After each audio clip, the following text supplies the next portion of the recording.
15 to 20 days a month, I am a customer of an industry that sometimes makes me feel like a hostage. And I have to rely on them for my business. I have no other choice. That would be the airline industry. And it was not a setup to have Michael right before me. A number of months ago, I was one of the passengers he talked about, but I promise I was never put by anyone with body odor. So I don't think I was as bad as he was saying. Flights had been canceled. I was trying to get to my next destination. My bags had been lost 3 times the week before, and I sat down in the airport and I cried. And I thought, instead of crying, I need to learn about this, see what I can apply to my business, and see what can be applied to project management. And if you have never looked at the airline industry in comparison to project management, I think you're missing something. There was a statistical study done that close to 90% of the flight plans filed have to be modified. What do you do when you start a project? Do we not have to file a plan? And everyone has to know about that plan. So the air traffic control tower needs to know about the plan. All of our staff needs to know about the plan. Of course, the customers need to know where they're headed, but because of changes in weather, changes in air traffic, we are making modifications in the plan, but we're still going to the destination. There was a movie years ago about Watergate, and there was a phrase we all heard over and over again, and it was, "Show me the money, follow the money." Do you remember that? So much of a part of project management, and we don't like this part, is the money part. But we have to realize something. If we don't have the money, we can't do a project. And if we are a manager in business or a business owner, if we don't keep the money coming in and look at the bottom line, we can't continue.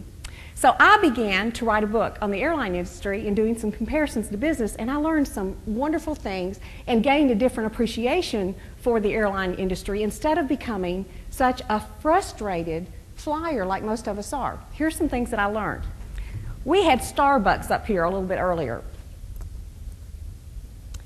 Did you know that it costs the airline industry, when they are on the ground, you think Starbucks coffee is expensive? To make a cup of coffee, it costs them about $25 if they're not in flight because they have to use a generator. That's huge. They have to watch their cost very dramatically. And one of the most creative things I heard was when Robert Crandall was CEO of American Airlines. Don't we always have our bosses come in and say, "You've got to cut some cost"? Or parts of the project go up and we have to find parts of the project where we can cut the cost out. And there was a site in the Caribbean he'd gone to. One of the sites was a warehouse, and he said, "You've got to cut the cost." And they said, "We have cut to the bare bones. We can't cut anything else." And he looked on the profit and loss statement, and there was a line item for one person. And he said, "What does this person do?" And they said, "Well, he is our 24-hour guard. We have a 24-hour guard in the warehouse." And he said, "Let's try something. Let's just sporadically put the guard in the warehouse, and the thieves will not know which days he's going to be in the warehouse, and they will think he's in the warehouse all the time. And let's monitor it this year and see if there is any vandalism, any thievery." And guess what? At the end of the year, there was no vandalism and no thievery. So then he had the idea, and he said, "Let's replace the guard with a guard dog." So he got rid of the salary and all of the fringe benefits of the person guarding the warehouse, and they put a guard dog in the warehouse. And then he took the same approach the next year, and he said, "Let's put the guard dog in there just about every other day and see if anything happens this year." And it didn't. And then the final idea to cut all of the cost was this.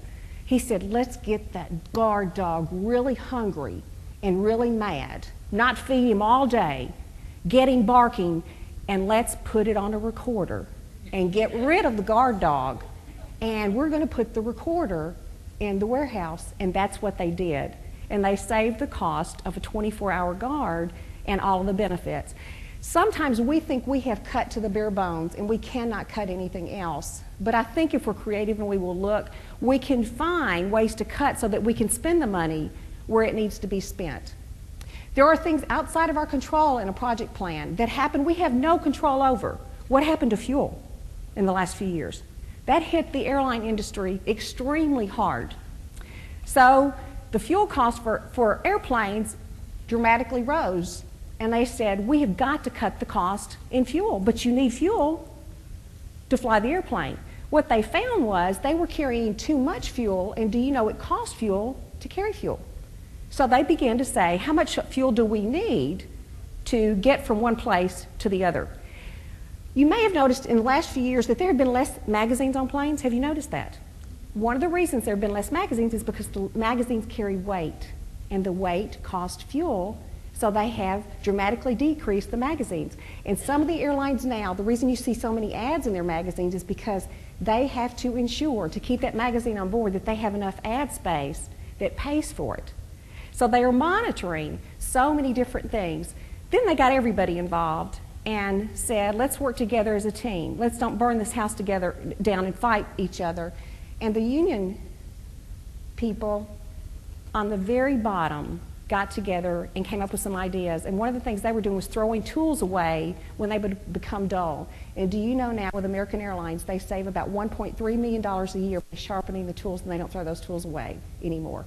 So money is a cost, and that's one of the things. Communication is huge in project planning. I grew up very poor, didn't have a very big vocabulary, had terrible grammar, and something happened. My first airplane flight was when I was in college. I had gone from the East Coast to the West Coast with a college professor, and about 30 minutes into the flight, I needed to go to the bathroom. So I asked the flight attendant where the bathroom was, and I know two words. I know bathroom and I know restroom. Can anyone in the audience tell me what it says on the door? Lavatory. So I go to the back of the plane where she says it is, and I see lavatory on the door, and I think, is there a scientific experiment going on? What's going on? And I went and sat down because I was too embarrassed to ask. With communication, with a project plan, we have many different entities and stakeholders we need to communicate with. They have the control tower, and they communicate in one manner with the control tower. They have the customers. They communicate in another way with their customers. They have their staff, and they communicate in another way with their staff. So communication is huge, realizing who all we need to communicate with, but also the manner in which we need to communicate, because it will be very different. We forget about the fun part in a project. And I have been interviewing people over the last few months to incorporate some things in this book, and I don't want just the stuff that we hate to deal with. I said, give me some fun stuff. And a pilot told me 3 weeks ago that he was stuck on the tarmac for several hours. No, it was not JetBlue. And he said he decided to order pizza for everybody on the plane. So we had pizza delivered, but then, you know, not anybody, not the Pizza Hut delivery car cannot drive up to the plane. So we've got another problem to deal with. He had the fire trucks deliver the pizza to the plane. Now, isn't that a creative idea? I thought it was great.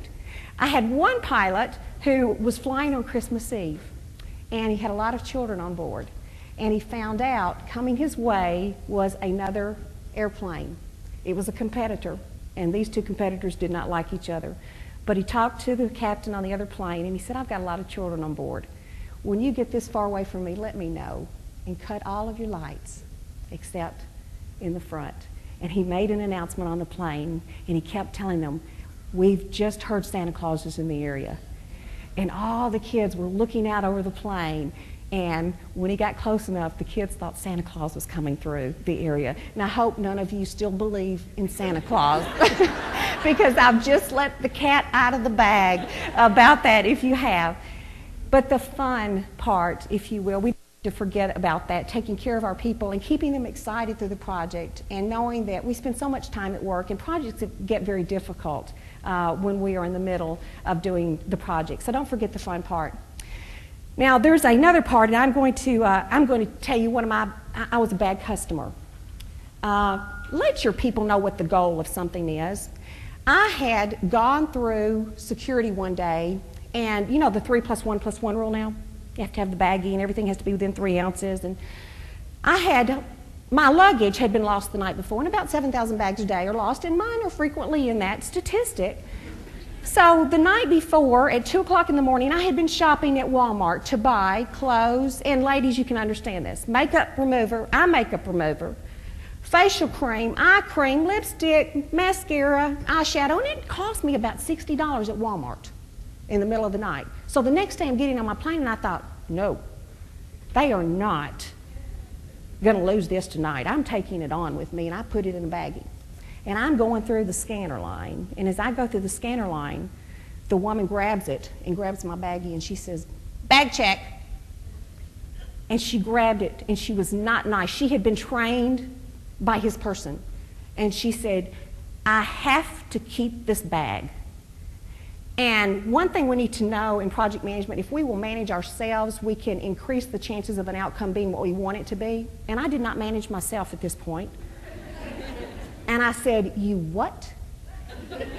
And she said, "I have to keep that bag." And I said, "You lost my luggage last night."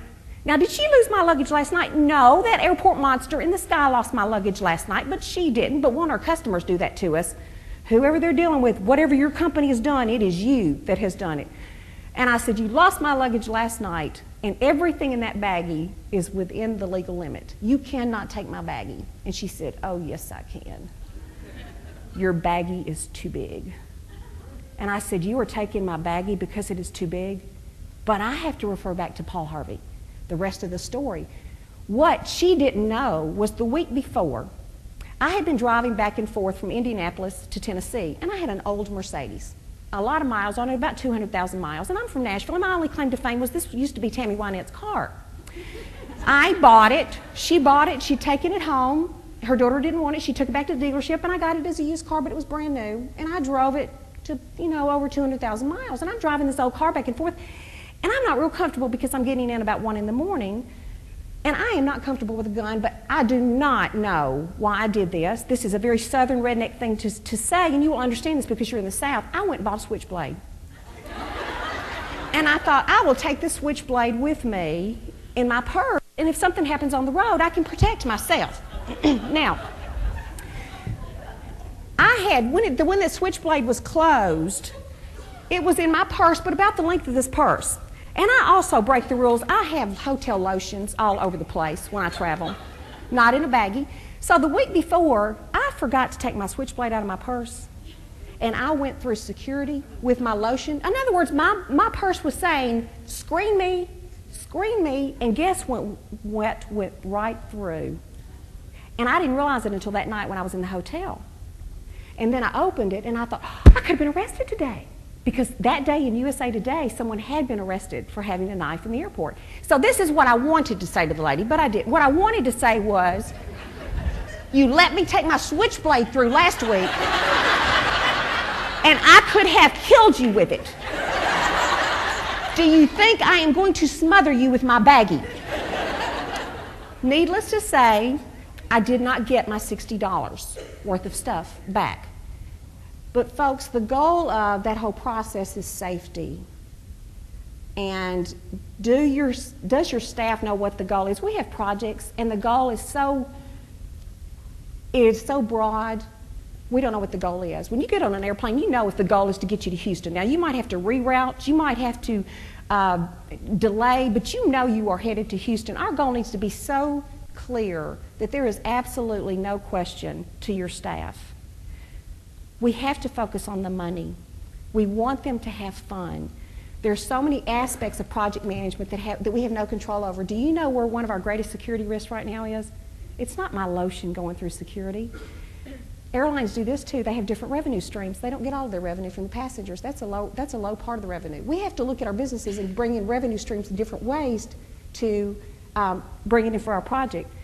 The greatest security risk right now is because of all of the cargo they carry in the belly of the plane. And do you know that's not checked at all?